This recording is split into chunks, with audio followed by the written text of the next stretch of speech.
A gente falou semana passada, que o texto nos ensinou, inclusive, que a gente, para entrar no Santo dos Santos, ou seja, no lugar de relacionamento com Deus, nós podemos entrar com ousadia.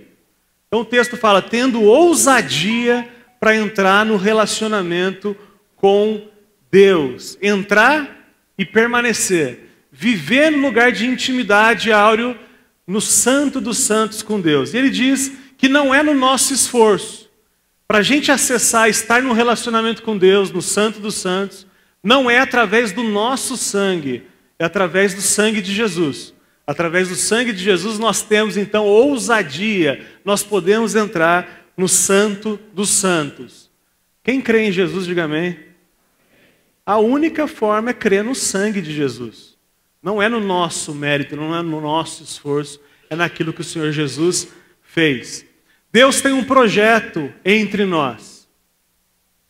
O projeto de Deus eterno é que todos nós sejamos como Jesus. Então o projeto divino é uma família madura como Jesus é. Diga amém. Você entende isso, irmãos?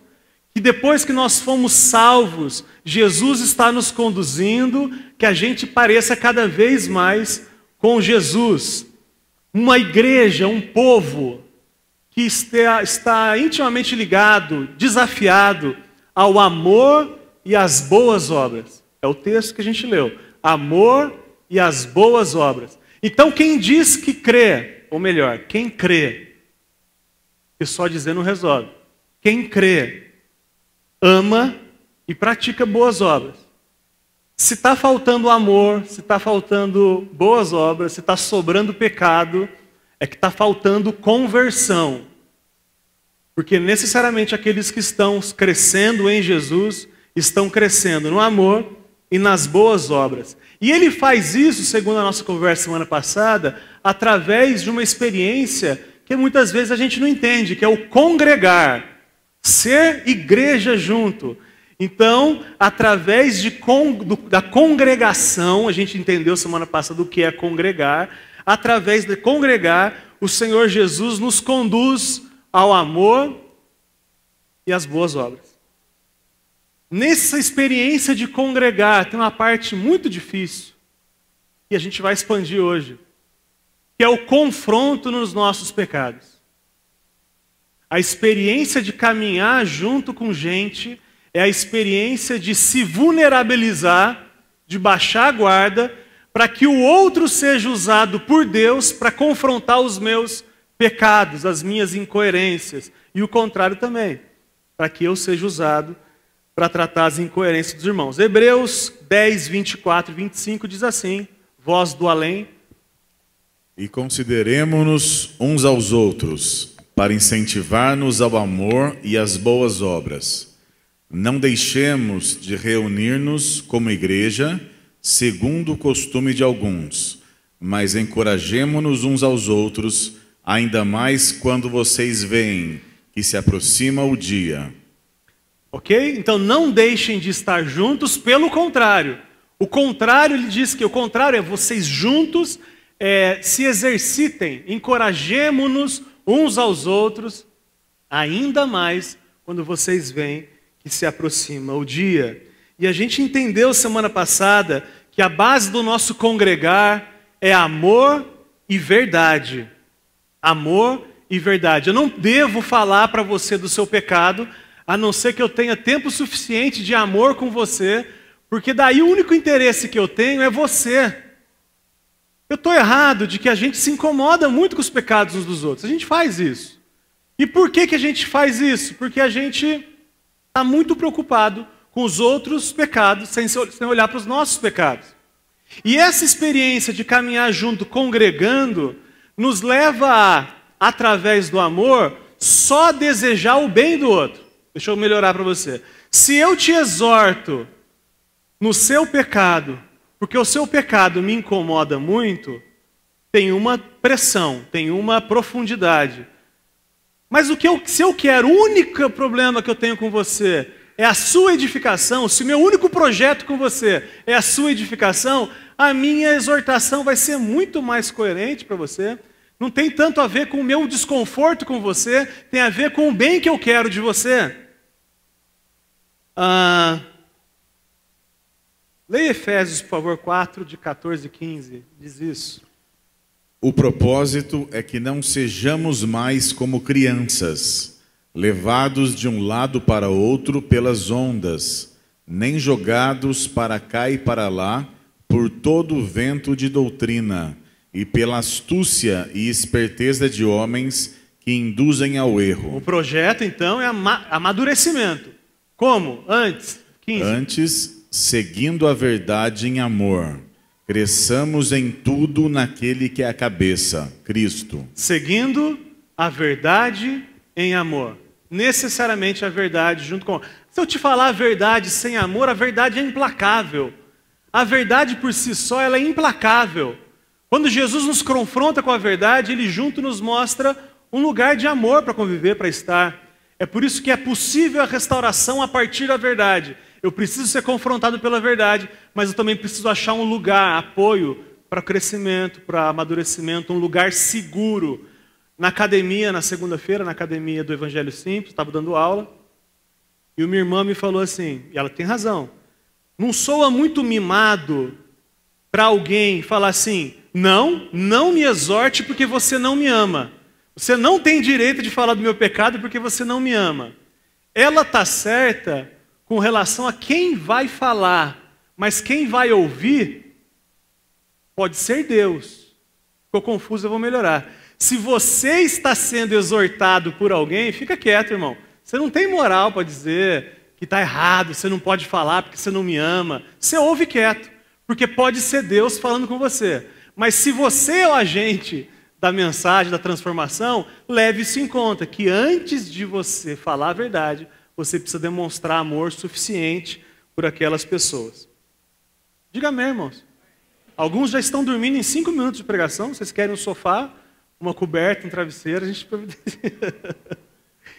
Esse é o Evangelho. Igreja é isso, pessoas se vulnerabilizando, abaixando a guarda para se relacionar. E eu falei também, a gente terminou dizendo, de que você não experimenta mais de Deus, porque você não vai servir, que é a experiência de congregar. Então, quando você vai ensinar alguém, você aprende. Quando você vai aconselhar alguém sobre casamento, o seu casamento também passa por uma renovação, porque isso é o Evangelho, não é certo atar a boca do boi que debulha, foi o que a gente falou. Então, você quer crescer, irmão, você quer ser consolado, console. Dê o primeiro passo sempre na jornada, no relacionamento na igreja. É assim que Jesus nos ensinou. Tudo bem até aqui? Estou preocupado, irmãos. Alguém quer vir cantar uma canção? Quer cantar aqui, pai?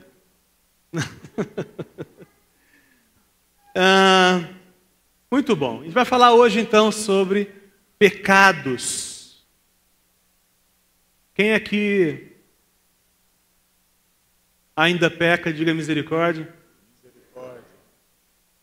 Deixa eu perguntar de novo, que talvez você responda no automático. Quem aqui ainda percebe em si atitudes que não são coerentes com alguém que diz que crê, diga misericórdia. Então, a palavra é para você. Eu não vou entrar no texto, o texto ele fala muito sobre apostasia, eu já acho que é um assunto vencido para a gente como igreja. No passado isso foi um problema, esse papo de se perde ou não perde salvação, esse papo de uma vez salvo, salvo para sempre, essa discussão já está superada entre nós. Então, o que a palavra de Deus nos ensina é o que a gente tem costumado expor. Eu sempre exponho o texto aqui em Romanos, vocês estão participando junto, quando chega o momento de falar da suficiência de Jesus, da permanência dos santos, da certeza de salvação. Se o texto fala disso, a gente compartilha. Mas agora o texto vai falar de um puxão de orelha muito forte. E eu fico meio temeroso, porque eu, Lucas, sou bobão. Eu não sou igual a Jesus. Jesus é firme, eu não. Eu alivio para vocês. Na hora de falar de pecado, eu não quero falar de pecado, eu quero falar de coisa boa, eu quero falar de TechPix. Ômega 3. Minha amiga, você tem varizes. Castanha atalaia. Eu quero falar disso, mas não. O Evangelho, a partir do relacionamento, o Evangelho nos confronta. E é disso que a gente vai fazer hoje. A gente vai falar hoje. Ainda que isso não caiba na sua teologia sistemática, é o que o texto está dizendo, a gente vai chegar lá. Então vamos lá, pessoal, o que é pecado? O que é pecado? Porque muitas vezes nós temos dito aqui, eu tenho dito isso aqui, que no Evangelho não existe uma lista de pode ou não pode. No Evangelho não tem uma lista assim, isso faça, isso não faça. O que o Evangelho traz é uma nova consciência. Junto com o meu coração transformado, vem a mente de Cristo. E a mente de Cristo em mim me leva a entender o que é coerente e o que não é coerente na minha atitude. Então, segundo essa perspectiva, que é o que a Bíblia traz, se você não entendeu, a gente conversa depois, manda um WhatsApp. Segundo isso, a pergunta é: o que é pecado então? Se não, a Bíblia não apresenta uma lista de podes ou não podes, e realmente não apresenta, para ser salvo, faça isso, não faça aquilo. Se fosse assim, ele estaria condicionando a salvação a você. Mas não condiciona a você. O Evangelho diz que a salvação depende única e exclusivamente de Jesus. Então, o que é pecado? Como é que você sabe que você está pecando? Eu perguntei agora, vocês estão pecando, vocês disseram misericórdia. Mas como é que vocês sabem que estão pecando? Baseado em quê? Com qual perspectiva?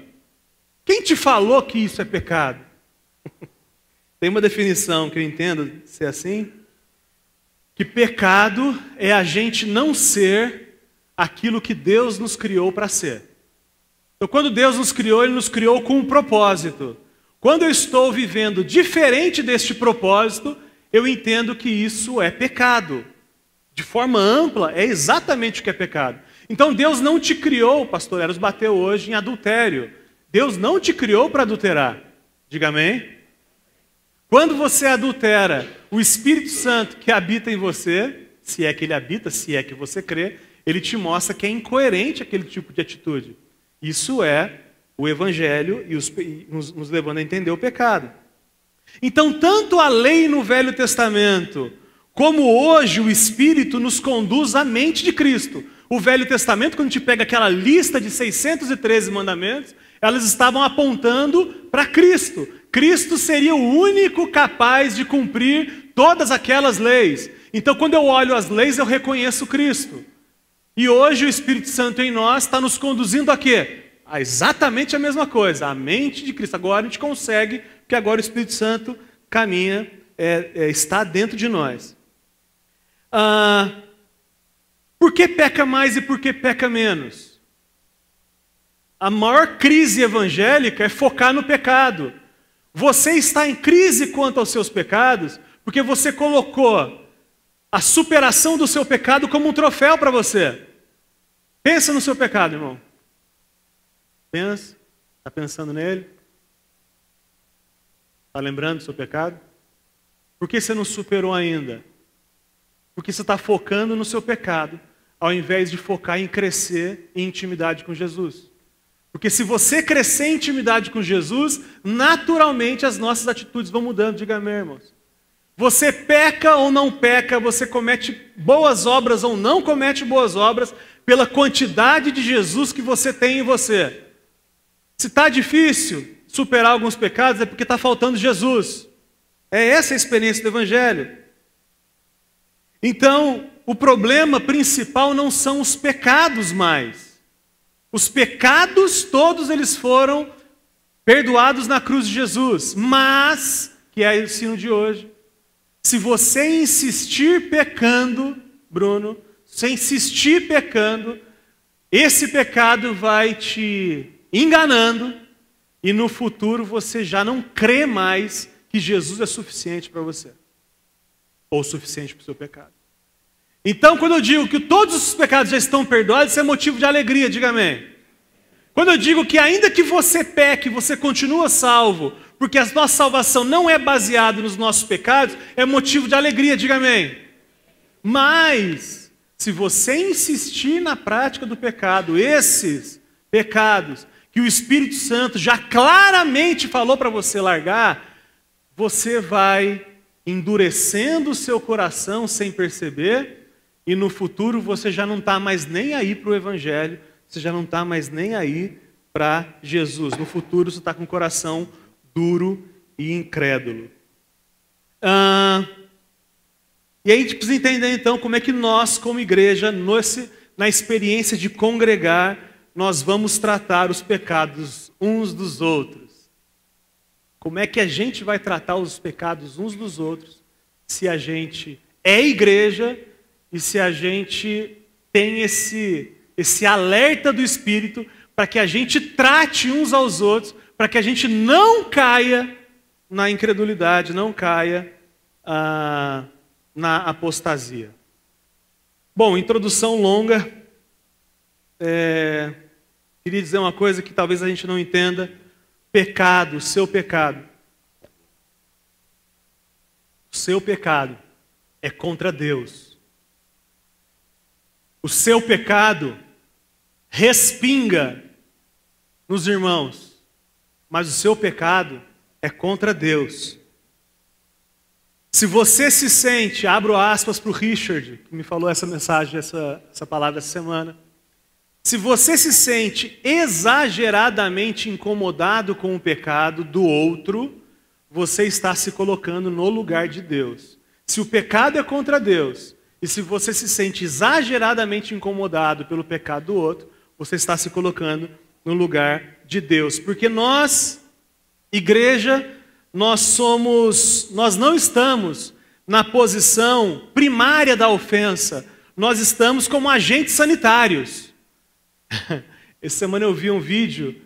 O vídeo começa com uma fossa assim, cheia, e tem um cara do lado de fora. Cheia, entupida, até a boca a fossa. Assim. De repente, depois de uns 10 segundos, a fossa faz assim, ó, de repente sai um cara lá de dentro. O cara estava lá no fundo, tirando as coisas da fossa para rodar. É isso a igreja.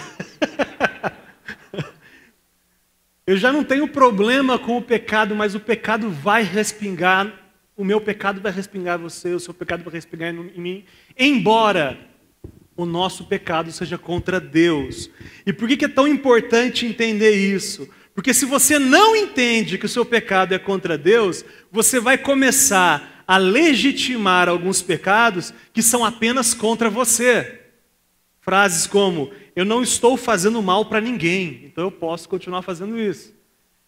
O pecado tal é pior do que o pecado tal, porque o pecado tal você faz mal para o outro. Não, você não está entendendo, irmão. O pecado é pecado porque é contra Deus. Ofende aquilo pelo qual Deus te criou para ser e fazer. Diga amém. Salmo 51:4, Davi, depois de adulterar com Betseba, e ele poderia falar assim, eu pequei contra Urias, o marido dela, mas não, qual é a oração dele?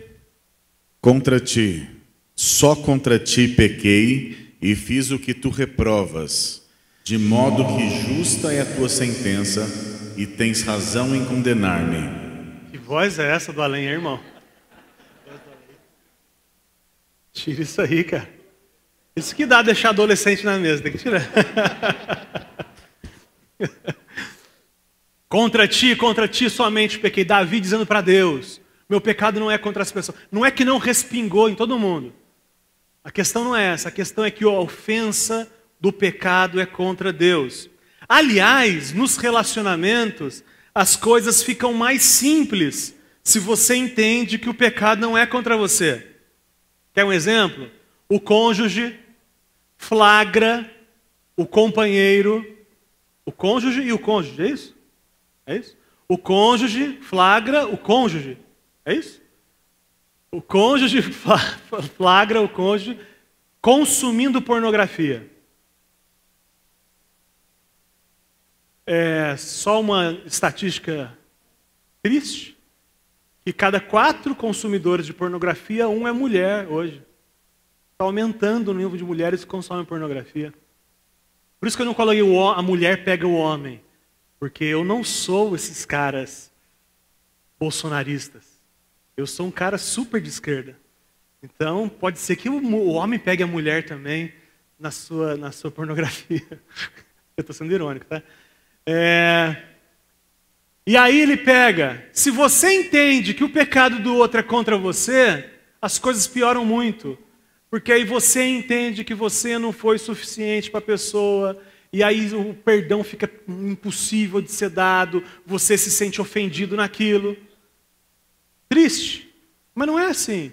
A visão madura, que é difícil, é eu entender que o pecado não é contra mim, porque, aliás, não importa quão bonito e delícia você seja, uma pessoa vendida à escravidão da pornografia vai consumir, mesmo se você for igual a mim, por exemplo. Mesmo que você for... Quem é hoje em dia aí o bonitão? Lívia? Como não sabe? Quem é um bonitão aí, Marcos? Cauã Raymond. Não importa você ser casada com Cauã Raymond. Se você é escravo da pornografia, você vai consumir pornografia. Não importa se você é casado com a Gisele Bündchen, se você for escravo da pornografia, você vai consumir. Então não tem a ver com o outro, tem a ver com você. Então se eu entendo que o meu cônjuge está consumindo pornografia, ao invés de eu assumir aquilo como um pecado contra mim, eu mudo a chave e entendo que, sabendo que aquele pecado dele é contra Deus e que Deus me deu para ele como Cristo na vida dele, para conduzir ele à maturidade, eu me envolvo na transformação dele, ao invés de ficar chorando pitanga. Isso é um problema meu agora. Eu vou ajudar a minha esposa, eu vou ajudar meu marido a vencer essa amarra diabólica. Porque se você se coloca como ofendido, você nunca vai ser usado para a transformação dele. Eu sei que eu estou falando de coisas pesadas, mas desculpa aí, mas é isso aí. Então vamos ler o texto de hoje, Hebreus 10, de 26 a 31. Se continuarmos a pecar deliberadamente, depois que recebemos o conhecimento da verdade, já não resta sacrifício pelos pecados, mas tão somente uma terrível expectativa de juízo e de fogo intenso, que consumirá os inimigos de Deus. Quem rejeitava a lei de Moisés, morria sem misericórdia, pelo depoimento de 2 ou 3 testemunhas. Quão mais severo castigo, julgam vocês, merece aquele que pisou aos pés o Filho de Deus, que profanou o sangue da aliança, pelo qual ele foi santificado, e insultou o Espírito da graça? Pois conhecemos aquele que disse: a mim pertence a vingança, eu retribuirei. E outra vez, o Senhor julgará o seu povo. Terrível coisa é cair nas mãos do Deus vivo. Versículo 26 de novo, por favor, para a gente recapitular. Se continuarmos a pecar deliberadamente, depois que recebemos o conhecimento da verdade, já não resta sacrifício pelos pecados. A tradução da NVI, ela suprime uma palavra no grego que é gar. Outras traduções de vocês vai ter, que é por quê? Porque se pecarmos deliberadamente, pá, pá, pá, pá, pá. Por que é importante essa palavra? Porque ela está fazendo a conexão com o versículo anterior. O versículo anterior fala assim: não deixem de congregar, como é o costume de alguns, mas cuidem uns dos outros, se exortem uns aos outros. Porque se continuarmos deliberadamente, etc, etc, etc. Então o que o texto está nos ensinando aqui é que essa continuidade, o ato de congregar, no ato de congregar, eu fui confrontado pela verdade. O meu pecado foi exposto no relacionamento, na comunhão.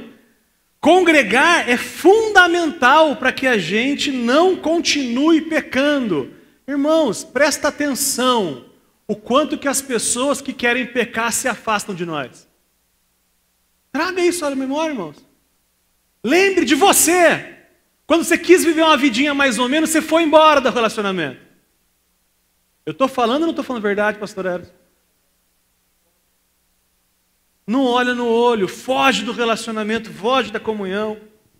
Nessa experiência do congregar amoroso, as pessoas não se mantêm no pecado. Por isso, muitas pessoas se afastam para pecar sem confronto. Porque, inclusive, o modo de vida dos salvos expõe pecados. Quando a gente vive de maneira adequada e chega alguém, a pessoa fica exposta. E aí, com amor, a gente abraça, porque também os nossos pecados vão sendo expostos. Tudo bem, irmãos? Termômetro para quem quer viver uma vida dupla. é se afastar do relacionamento. Eu não estou dizendo se afastar desta igreja. Isso aqui é só uma experiência. Eu estou dizendo de se afastar do relacionamento de pessoas que creem. É muito comum. Muitos irmãos nossos não estão se relacionando com a gente porque estão gostando de viver uma vida deliberada no pecado. Porque se nós continuarmos, o autor se inclui nisso, o autor de Hebreus, ele se inclui. Se nós continuarmos, e aí ele fala de pecado, ele não está falando agora, irmãos, do pecado que você peca e se arrepende, o pecado que você peca e começa a se sentir mal, entristecido. Ele está dizendo da experiência de pecar e continuar pecando, a continuidade, da insistência intencional no pecado. Porque se continuarmos intencionalmente pecando, é o que ele está dizendo. E aí ele fala, se a gente continuar pecando, depois do quê? Depois de recebermos o pleno conhecimento da verdade.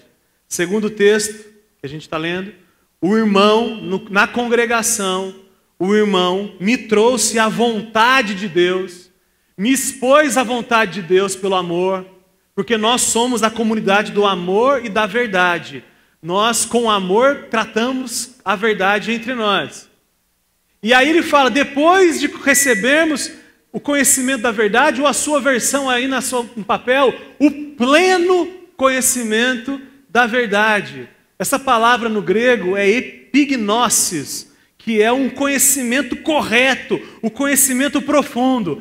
1 Timóteo 2,4, ele fala que Deus quer que todos, que deseja que todos os homens sejam salvos e cheguem ao pleno conhecimento da verdade. Deus quer que todos os homens sejam salvos e cheguem ao pleno conhecimento da verdade. Então a gente não está falando de alguém que passou entre nós. A gente não está falando de alguém que se arrepiou no louvor, que levantou a mão, que chorou, que foi batido. Não é disso que a gente está falando. A gente está falando de alguém que passou pelo pleno, que teve o pleno conhecimento da verdade. Porque se continuarmos, versículo, volta lá para a gente, se continuarmos a pecar, deliberadamente, depois de recebermos o pleno conhecimento da verdade, já não resta sacrifício pelo pecado. Vamos abrir Hebreus 3,12, é um texto que a gente já leu aqui, eu estou preocupado com o tempo, mas vai dar certo. Cuidado, irmãos, para que nenhum de vocês tenha coração perverso e incrédulo, que se afaste do Deus vivo. Pelo contrário, encorajem-se uns aos outros, todos os dias, durante o tempo que se chama hoje, de modo que nenhum de vocês seja endurecido pelo engano do pecado. Irmãos, pelo contrário, estimulem-se uns aos outros, volta o 13. Pelo contrário, encorajem-se uns aos outros, todos os dias, durante o tempo que se chama hoje, de modo que nenhum de vocês seja endurecido pelo engano do pecado. Continue. Pois passamos a ser participantes de Cristo, desde que, de fato, nos apeguemos até o fim à confiança que tivemos no princípio. Por isso é que se diz, se hoje vocês ouvirem a sua voz, não endureçam o coração como na rebelião. Irmãos, nos seus pecados, confrontados com amor pelo seu irmão, se você não dá ouvidos a isso, já não resta sacrifício por esse pecado, o texto diz. É claro que ele está dizendo da continuidade disso, de uma vida, vivendo uma vida plenamente afundada no pecado. Confronta, lembra do exemplo de Jesus? Fala você sozinho, traz um irmão, traz o outro irmão, leva na igreja. Se ele ouvir, você ganhou o irmão. Se ele não te ouvir, trate ele como publicano e pecador. A grandiosidade do que nós temos compartilhado é tão bruta que rejeitar é tão absurdo que se torna um caminho sem volta. 1 Tessalonicenses 5,19, curtinho, ele fala, não apaguem o espírito. Quando você insiste em pecando, você ao invés de estar se enchendo do espírito, o pecado está te levando a apagar o espírito na sua jornada. E é o que a gente tem tratado, a Bíblia fala de apostasia. e diz que aquele que crê, infelizmente eu vou dar uma encurtada aqui porque o tempo não vai nos permitir, mas Ezequiel 36:26 diz que Deus tiraria o coração de pedra e colocaria o coração de carne. Coração de pedra não é moldável, aliás aponta para a lei, um coração baseado na lei. Ele vai tirar o coração de pedra, que não é possível de se moldar, e vai dar um coração de carne. O homem feito do pó, como a Bíblia nos ensina, coração moldável, porque o pó com a água, e a água é a palavra de Deus, ele se torna moldável. Quando os pecados, quando você insiste pecando, esses pecados vão minando a água do seu coração, a palavra, vai minando a fé, a ponto de no futuro você virar uma telha. Você não volta a ser pedra, mas você vira uma telha seca. Você pode jogar 1 quilo, 1 tonelada de água em cima, que já não se torna moldável mais. A experiência do Evangelho é essa, a experiência da apostasia é essa, de você ter conhecido Jesus e depois ter abandonado Jesus. Essa é uma experiência que inclusive a gente já tratou aqui, é uma experiência que não volta mais. Aliás, só um parênteses, rapidinho, é muita informação, eu estou precisando digerir para a gente chegar no horário. Existem o que a gente chama de desviados. Os desviados são aqueles que estiveram entre nós e não estão mais. A grande maioria dos desviados nunca conheceu de fato Jesus. Tiveram experiências emocionais, mas nunca conheceram Jesus. Existe uma quantidade dos desviados que ainda creem em Jesus. Se decepcionaram com a igreja, se decepcionaram com o pastor, algum irmão comprou dele e não pagou, e aí ele fica revoltado com isso. E aí ele tem um relacionamento com Jesus, mas ele está indo longe, cada vez mais distante. Mas tem um terceiro grupo que é o dos apóstatas, aqueles que tiveram o pleno conhecimento da verdade e abandonaram. E segundo a Bíblia, esse alguém já não volta mais. É impossível renová-los para arrependimento. Agora, a questão é a seguinte, não é que eles querem se arrepender e não conseguem, é que eles não querem voltar para Jesus. Então, se você no seu coração está se sentindo mal com o seu pecado, você não é um apóstata. Se você está aqui buscando Jesus, você não é um apóstata. Diga amém, irmãos. Não interessa o pecado que você cometeu, etc. Foi pesado, foi dolorido, mas se você está querendo, você não é. Porque o apóstolo de verdade, ele não quer voltar para o relacionamento com Jesus. Onde que eu estou? Onde eu estou? Alguém? Versículo 27, por favor, André. Mas tão somente uma terrível expectativa de juízo e de fogo intenso, que consumirá os inimigos de Deus. Se você insistir pecando depois, uma prática na sua vida, depois do pleno conhecimento da vontade de Deus, da verdade, o que sobra? Terrível expectativa de juízo e de fogo intenso, que consumirá os inimigos de Deus. Uma convicção de condenação futura virá sobre esses. 2 Pedro 2, 20 a 22 diz assim: Se tendo escapado das contaminações do mundo, por meio do conhecimento de nosso Senhor e Salvador, Jesus Cristo, encontram-se novamente nelas enredados e por elas dominados, estão em pior estado do que no princípio. Teria sido melhor que não tivessem conhecido o caminho da justiça, do que, depois de o terem conhecido, voltarem as costas para o santo mandamento que lhes foi transmitido. Confirma-se neles que é verdadeiro provérbio: o cão voltou ao seu vômito, e ainda a porca lavada voltou a revolver-se na lama. Melhor que não tivesse nascido. O segundo estado é pior do que o primeiro, se a gente abandonar Jesus depois de ter o pleno conhecimento da verdade. E o que nos resta? Nos restaria fogo, volta lá para os Hebreus, fogo que consumirá os inimigos de Deus. Deixa eu falar um negócio para você, o inferno não foi criado para nós. O inferno, segundo a Bíblia, foi criado para o diabo e os seus anjos. Quando o homem nega aquilo que Jesus fez por ele, porque a condenação, irmãos, não é que eles não aceitam Jesus ou que não foi eficaz.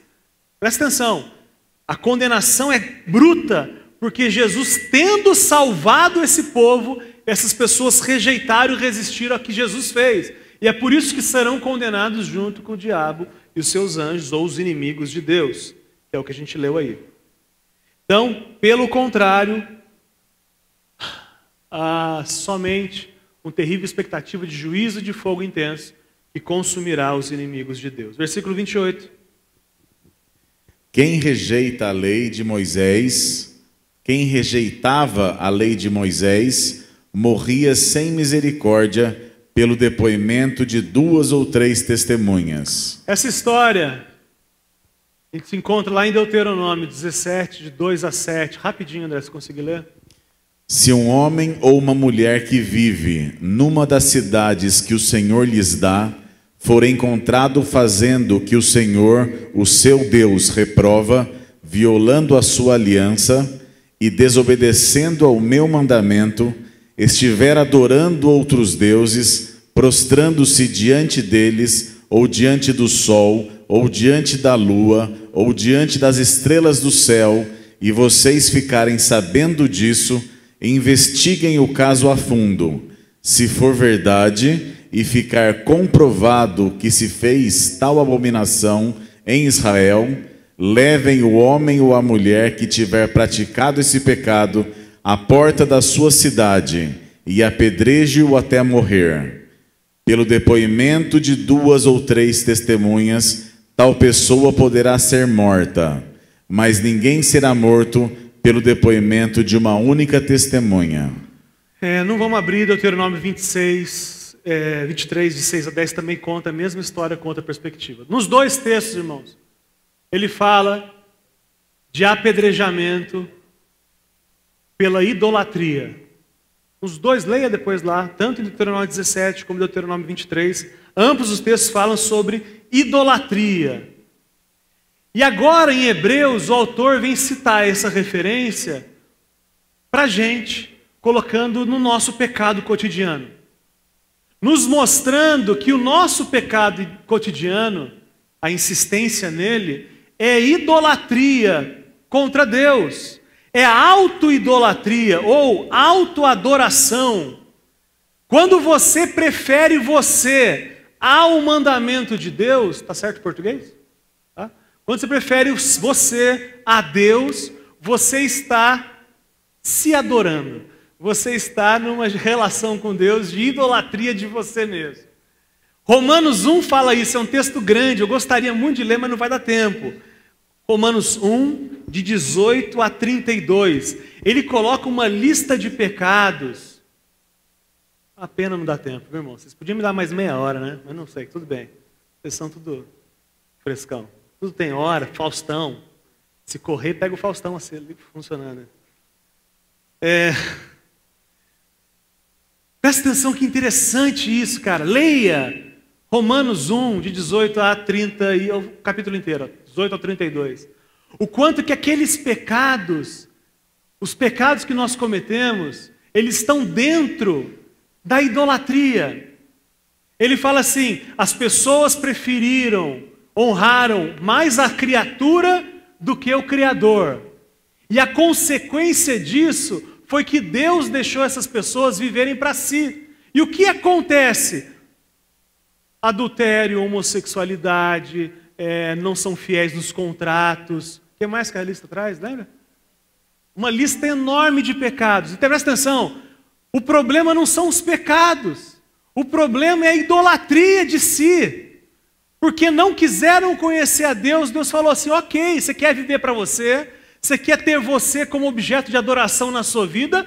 Viva, está tudo bem. E a consequência? Adultério, homossexualidade, infiel no contrato. Sabe o que eu acho pesado? Que ele coloca desobediente a pai e mãe junto com quem mata mãe, pai, parricida, assassino.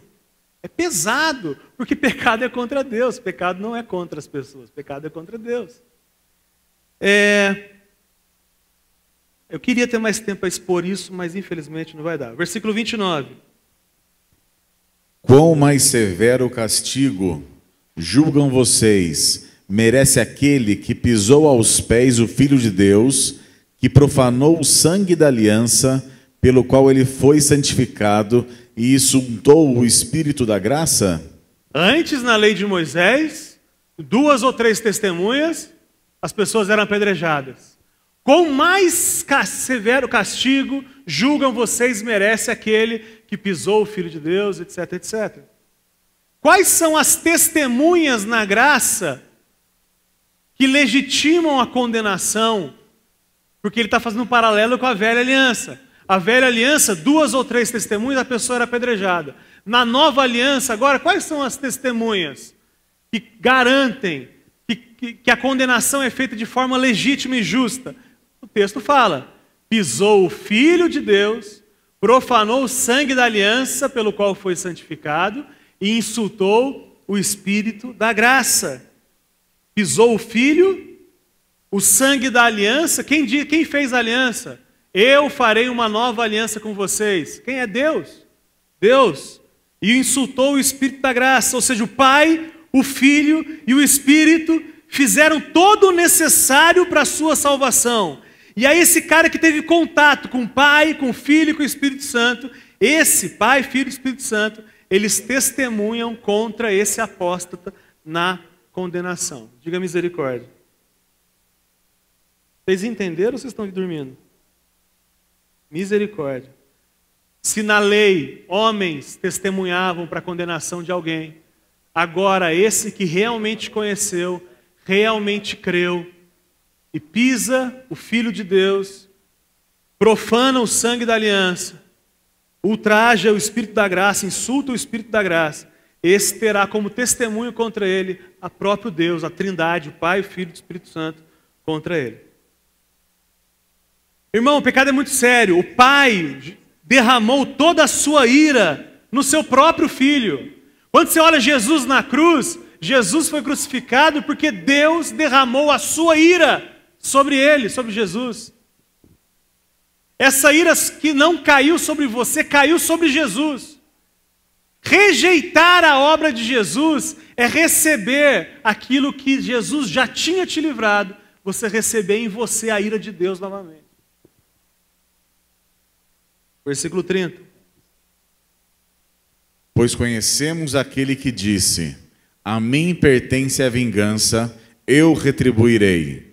E outra vez, o Senhor julgará o seu povo. O Senhor julgará? Não precisa abrir Deuteronômio 32, 35, ele é uma citação dessa. O autor de Hebreus está citando Deuteronômio 32. Isso é contra o povo de Deus. Aqueles que foram santificados, é o versículo anterior. Então, de fato, o que o texto está falando é para pessoas que realmente creram, realmente conheceram a verdade profundamente. Versículo 31, André. Terrível coisa é cair nas mãos do Deus vivo. Terrível coisa é cair nas mãos de um Deus vivo. É um Deus vivo, um Deus impossível de ser manipulado. Não tem como você fazer biquinho. Ele conhece seu coração muito mais do que você conhece. É por isso que é um bom momento para a gente refletir a respeito do nosso relacionamento, o quanto que as nossas atitudes estão nos conduzindo até onde? Até onde? A gente teve irmãos aqui, querido, que se ajoelhavam comigo. Eu tive irmãos e dos quais eu lamento profundamente, que tivemos muitos momentos de muitas lágrimas de oração um pelo outro. Irmãos, que se eu tivesse que apostar todas as minhas fichas, e eu não deveria fazer isso, eu não devo fazer isso, mas eu diria que é o irmão que de fato teve o pleno conhecimento da verdade. Eu, Quinhão e mais alguns irmãos juntos. Irmãos que foram grandes, muito importantes em momentos muito importantes da minha vida.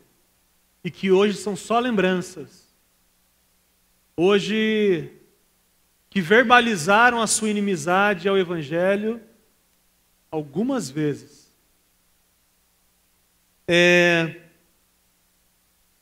Quantas pessoas estão no nosso IML, pastor? Quantos anos? Nos últimos 9 anos, já 5.000 pessoas passaram aqui nessa igreja. 5.000 pessoas passaram. Todas receberam a ligação do pastor Eras. Todas receberam o carão também do pastor Eras. Uns 4.000 receberam. 4.000 pessoas. Olha, eu não estou dizendo que todo mundo que não está aqui não está firme com Jesus. Claro que tem gente que está firme com Jesus. Muitos que são firmes em outros lugares. Nós realmente cremos nisso. Mas tem um monte também que simplesmente rejeitaram a mensagem. A 1 Timóteo 1,19 diz que mantendo a fé e a boa consciência que alguns rejeitaram e por isso naufragaram na fé. Boa consciência, a vida santa, que alguns rejeitando, naufragaram na fé. Tem uma coisa que eu acho muito pesado. Deus sabe todas as coisas, diga amém. Mas quando Deus chega, logo depois que Adão e Eva pecam, e Adão e Eva estão escondidos atrás da moita, literalmente, né? Atrás da moita, escondido. Deus chega para Adão, Deus chega no Éden e diz: Adão, onde você está? E Deus não sabia? Deus estava brincando de esconde-esconde com Adão? Claro que não. A pergunta de Deus é muito mais de reflexão para Adão. Adão, aonde você está, Adão? Aonde você foi parar, Adão? Não foi para isso que eu te criei, Adão. Olha o estado que você está. Você era meu filho amado e agora você está se escondendo atrás de arbusto, Adão. Aonde você foi parar, Adão? E é a reflexão que eu faço entre nós aqui, irmão, de verdade. Aonde você foi parar, irmão? Tem alguns irmãos muito amados que estão conscientemente entrando cada vez mais no pecado. E a gente como igreja tenta abraçar. E a gente chega junto, e a gente ama o cara e tudo isso, as pessoas. E aí eu sempre digo para eles: ô fulano, aonde você foi parar, cara? Porque você ajoelhava comigo aqui. A gente chorou tanto, você ombreou. No exército celestial, você ombreou comigo, cara.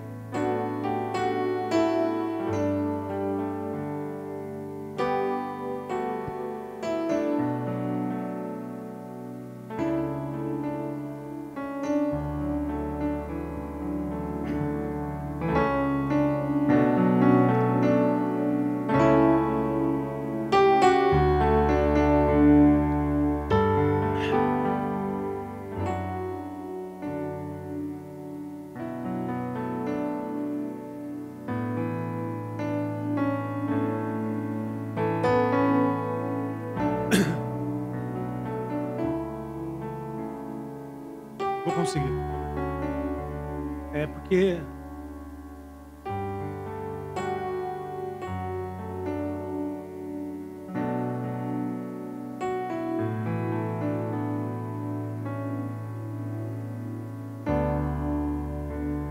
a gente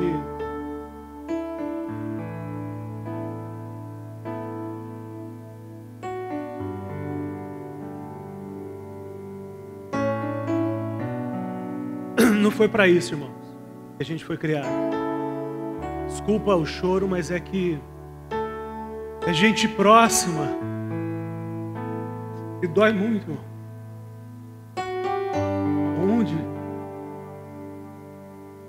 Aonde você foi parar?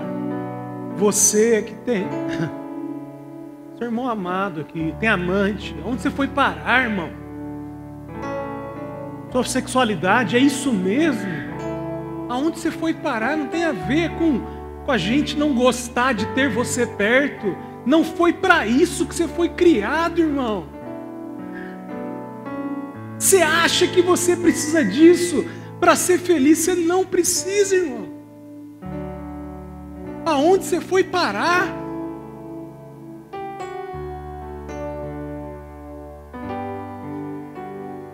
E congregar isso, vamos junto, vamos chorar junto. Não tem condenação, tem que chorar junto por isso, vamos ajoelhar junto. Mateus 5, 29 a 30 diz o que, André? Se o seu olho direito o fizer pecar, arranque-o e lance-o fora. É melhor perder uma parte do seu corpo do que ser todo ele lançado no inferno. E se a sua mão direita o fizer pecar, corte-a e lance-a fora. É melhor perder uma parte do seu corpo do que ir todo ele para o inferno. Olhos precisam ser arrancados hoje, irmãos. Mãos precisam ser decepadas hoje, irmãos. De verdade, irmãos. Não tem a ver com condenação nossa. Tem a ver com... Por que Deus disse isso? Jesus ensinou a gente a arrancar a mão mesmo. Ele ensinou a gente a tratar pecado como pecado e arrancar da vida o pecado. A pergunta é: o que é que você vai entregar para Jesus hoje, irmão? Qual é a mão que você vai arrancar hoje? Qual é o olho que você vai arrancar hoje? Tem muito para viver. Tem uma vida abundante para ser vivida com Jesus. E o que eu tentei explicar hoje foi mais difícil, o texto mais pesado. Os irmãos me perdoem pela minha limitação. Mas o que eu tentei dizer para você é que se você, esse relacionamento que Jesus possibilitou para a gente, se você insistir pecando, se você não arrancar o olho, se não arrancar a sua mão, se você insistir pecando, no futuro você vai deixar de crer. E foi a única coisa que te levou para Jesus, foi crer, foi a fé. Então eu estou aqui dizendo, como irmão para você, que hoje é um excelente dia para você arrancar o olho. Deletar o telefone de alguém, bloquear, jogar o celular fora, trocar de emprego, mandar embora funcionário. O que mais, irmãos? Terminar o relacionamento. Vai arrastar o relacionamento até quando? Até quando você vai arrastar esse relacionamento que Deus não quer que você tenha? Até quando? Estou entendendo isso. Falando com amor, no congregar. Até quando? Até quando você vai continuar nessa empresa aí, adulto, roubando? Está entendendo o que eu estou dizendo, irmão? Até quando esse celular seu compra aquele tijolão que não é smart? Como é que chama? É isso aí, vocês entenderam. Hoje é um bom dia para isso. Eu queria orar com vocês, porque eu queria que você entregasse. Qual é o pecado que você vai entregar hoje? A Bíblia fala que você não deve ir a Deus de mãos vazias. Claro que os evangélicos usam para isso, para dizer que você tem que dar dinheiro. Eu não estou dizendo que não tem que dar dinheiro. Isso é um problema seu. Mas se toda vez que a gente fosse, que a gente congregasse, a gente tivesse algo para oferecer para Deus, como por exemplo: Deus, está aqui o meu namoro que não te agrada, eu hoje vou entregar para você. Deus, está aqui a minha grosseria com a minha esposa, vim aqui entregar para você isso. Jesus, está aqui a minha amante, eu vim aqui entregar para você hoje. Jesus, está aqui a minha falta de domínio próprio, eu vim. Se todas as vezes que nós nos reunimos como família, nós tivéssemos algo para entregar, não aparecer para Deus de mãos vazias, nós seríamos muito mais santos, irmãos. Então eu queria estimular você, isso que está vindo à sua cabeça, a gente entregar para Jesus hoje como oferta ao Senhor. Porque a gente queria muito ficar com o nosso pecadinho de estimação. A gente gosta muito de pecar. Mas a insistência no pecado vai nos levar a um coração endurecido. E disso nós não queremos voltar para aquele lugar que nós saímos. Diga amém, irmãos. Queria que você ficasse em pé para a gente orar. Senhor Jesus, tenha misericórdia de nós, Pai. E receba as nossas incoerências como sacrifício ao Senhor, Pai. Cada irmão aqui trouxe a luz do seu coração enquanto eu falava, pecados de estimação, coisas que tem há anos arrastado. E nós aqui em família reunidos para dizer que isso nós estamos entregando ao Senhor, não queremos pegar de volta.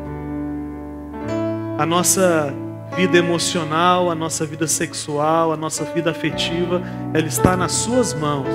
A nossa vida financeira está nas suas mãos, a nossa saúde está nas suas mãos.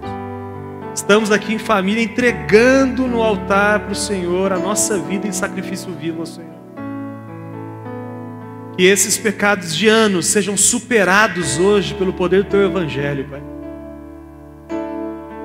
Que o Teu Evangelho, o único capaz de nos transformar, depois de nos revelar a nossa incoerência, que o Senhor nos ajude, nos transforme, nos ajude a mudar. Porque o que nós não queremos é voltar para o lugar que nós fomos tirados pelo Senhor de lá, Pai. Nós não queremos voltar para lá. Coração duro, coração embrutecido. Nós não queremos a distância do Senhor. A apostasia não queremos. Tenha misericórdia de nós, Pai. Nos ajude a superar esses pecados, Pai. Para que a gente viva uma vida santa, Senhor. Uma vida que Te agrada. Não tem a ver com moralismo humano religioso. Tem a ver com a certeza de que o Senhor quer algumas posturas nossas. Aquilo que o Senhor já falou no nosso coração, que o Senhor nos capacite, Pai. Para a Sua glória, a nossa vida é para a Sua glória, Pai, mesmo. Para a Sua glória, a nossa vida santa para a Sua glória. Que o mundo reconheça que existe um Deus vivo quando verem a gente abandonando as incoerências da nossa vida. Que a gente reflita isso no nosso trabalho, nos nossos relacionamentos, na nossa família. Uma vida santa, Senhor Jesus, para a Sua glória mesmo. Em nome de Jesus.